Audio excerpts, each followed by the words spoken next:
How's it going, my comic chat army? Hopefully you watched the weekly update before this video, but if you didn't, go check it out. Yes. So, I got these Deadpool guns a little while ago. Like, a while ago. Forever ago, and just found them in the closet. And I had a little red bullet running around the house, and I thought it went to this set, but it didn't. So I was going to get the kids to duel each other, but took too long. So, like, you know what I'm saying? Give, like, because one's got a bullet, one don't. So, it's my camera. Yeah, don't shoot the camera's too expensive. But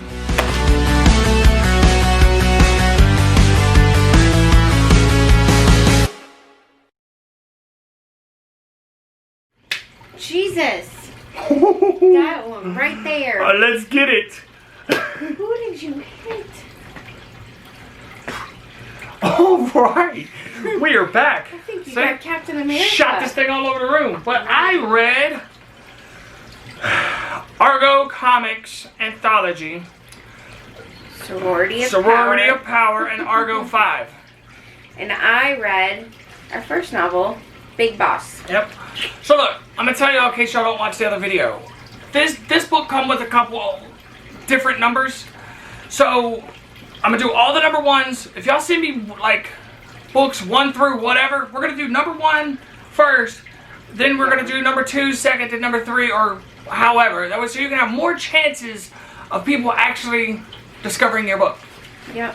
So, you wanna go first? Or let me go first? Why don't you go first? Well, Christian, you got his card? I do. No, it's Christian, I just want to say you've got an awesome card, man. Like, oh yeah.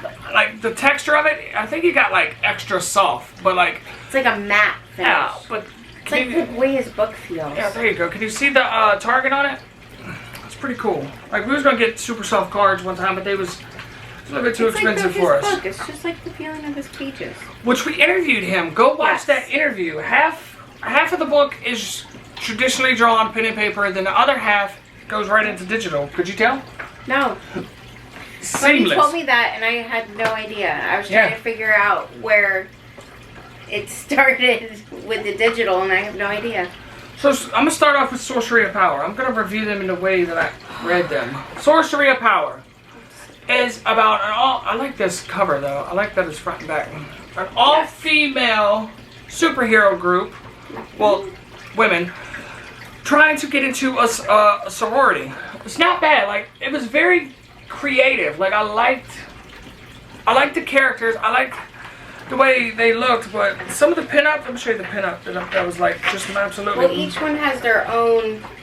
I love that pinup. Identity, I think it's really showcased. I haven't read the book, but just by looking at them, it's... Yeah, their own identity and their own... Yeah. Like, the way they spoke. Like, you don't get that too often. When people write a book, what is that?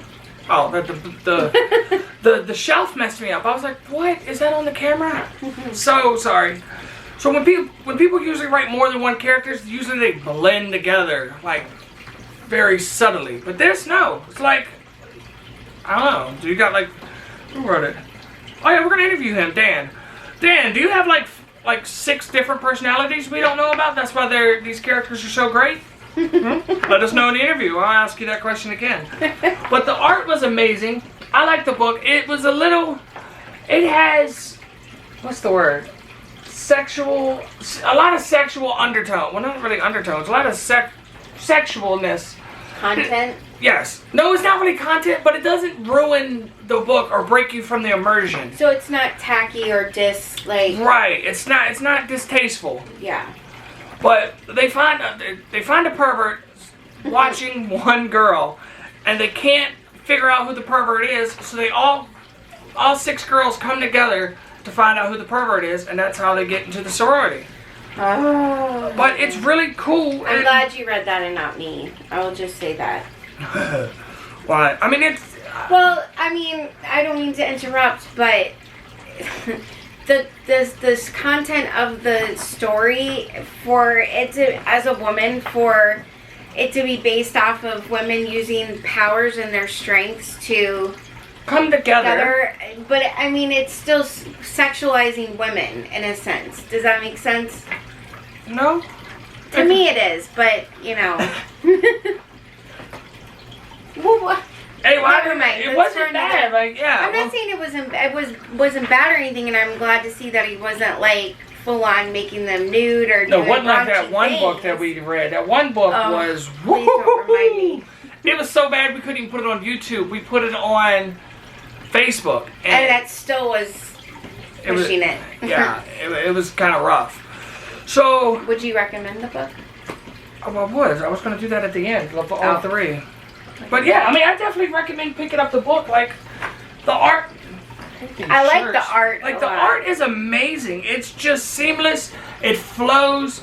The backgrounds are all colorful and like awesome. Like they would make beautiful prints of every page. See? Yeah, the way the shading is and the way the colors range, the variations are, is pretty good. But I like this one though.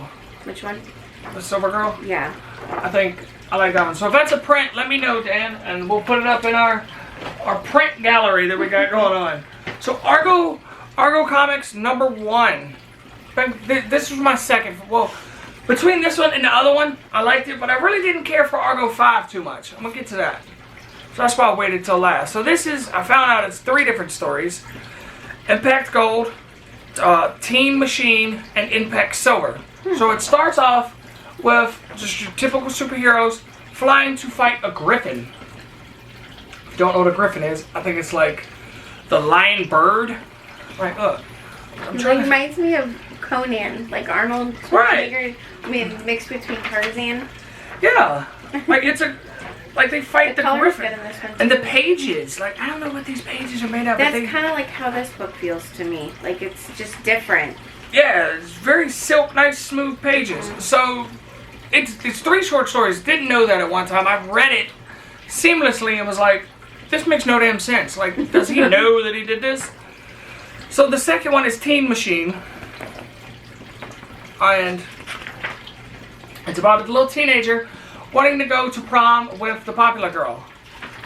And they set it up, but the only problem I have about this one is right here at the very end. See, he's about to kiss her. Then what is that motion? Is that him freaking out? Is he scared? Look. Is he being a teenage boy and had a moment? Him. Yeah, that's him about to kiss her. Then this weird action. Like, what is that? I don't know. Then Impact Silver is some more groups, but they're fighting a, what would you say that is? It's a 3-headed Medusa dog. Yeah. That's what I'm gonna call it. There's a name for him, but I don't know. And like characters in Impact Silver, I liked because then I think it's got like, what'd you say? What? What would you say that is? That's a god of some sort. I don't know who it is, but a 4-armed god that they fight. And like, I hope I got more of this book so I can read it. But Impact Silver was a good one. It's really just 2 pages, so it's really hard to tell you if the story was good or not. Because it's like, yay, superheroes, yay, we defeat the enemy. So it's kind of really no character development. That's the thing. That's what I found problems with, because I get a lot of these short story books lately. It's either they're too long or they're too short. And it's, you know, and I think it's a creative way to give people a taste and a variety to pique their interest, to see what they like without, you know. Like a sample book? Yeah, like a sample book. But it's like you have to know the right amount, you know. Because it is like this. It's either you don't know what's going on, so it's like, do I really want to continue reading this? I don't know. Or you just get overwhelmed with just a bunch of stuff crammed into one short story, and you're over it. Right. And Argo5, I'm basically going to say it's a reimagining of the Justice League. They've got, which I like the beginning, because dude was a low player. He was with one superwoman, like one, I'm not going to say superwoman, superpowered woman. And he was like, oh, my Argo5 symbol is going off. So he leaves her, goes to another one, says the same thing to her, and he does this like 3 times. And so he actually goes to the tower in space. What does that remind you of? Kind of similar to Justice League. And I like this guy right here. What did we say his name was? The blue guy? I don't Blue know. Dynamo. Yeah. I like the Blue Dynamo. I think he looks cool. But anyways, an alien crashed down on Earth, and he's like, hey, I'm the champion of my planet. I'm here to rule your planet to fight your champions. And they get to talking and tell them, hey, people don't worship superheroes like they used to no more. Your planet needs to stop. You know, just normal dialogue, and they defeat him, but instead of them defeating him and questioning him, the guy punches him out in space, and now the general is pissed because she's like, hey, we didn't get a chance to question him. And at the end of the book, there's a domestic about to happen. Dude's like, hey, when did you leave? I told you can't go out at night. And the woman's like, you can't control me. And, well, and there's like a sex scene of someone else. Well, it's not really a sex scene, but dude, like, I really didn't care. There he is. Really didn't care for this one too much. Wow. Yeah, this one really wasn't. Out of the three, I would get rid of this one and keep these two. Oh, that one fell behind the couch, so I can't. Yeah. We're still keeping it. Okay. So, Christian, which Cody did interview him. I'm going to do this quick because now it's dying. So, I read Big Boss. Got a lot of questions to it. Found out this was the second book. Wait, hold on. This was also an instant. I've never seen this before. Every panel and every page on the book, I think, was posted on Instagram every week. Yes. And he compiled it all together in a book. Yes, and there's actually a little... As seen on Instagram. Yeah, and there's more about it. So basically, it's about a guy, Big Boss, who is kind of like a hired hitman. I'm guessing something happened to him in the first one, hence why he's in the hospital. They made it like he came back from the dead, so to speak. But he's hired by this group here to figure out why I think his name was like, it starts with an S, but why his guys kept dying. So Big Boss was hired to figure out and take out this creature that was taking down his men. And it's part of this group called Tech Group, which creates artificial intelligence creatures, and the doctor that was a part of it ends up becoming involved in an accident by the bad guy, which I think his name's like Samar or Samar. I'd have to look at it, but anyways, he ends up being this creature that he wants Big Boss to take down, and ends up he's not a bad guy after all. The Big Boss? No, not Big Boss. The creature from Tech Group. He's not a bad guy. He ends up being a good guy and gets all wrapped up in this, and there's a lot of questions to characters. There's a girl involved that I don't know if it's Big Boss's daughter who took out his friend Dominic. I need to read the first book. That's what frustrated me, is because I was like, what? Who are these people and what is their story? It's a great story, though. I love the artwork. Is just unbelievable. Oh, yeah. I do recommend it. Christian, I would like to read the first book, so we'll have to get with you on it so I can make better sense and give a better review on it. But, yeah, it's a good book. It's definitely different. All right. Well, thank you, Carrie. You're welcome, Cody. Right. I dropped the other book behind the couch, so just go hold up these three. Yep. But check out on Instagram, because it's pretty cool what he did when he was creating this book.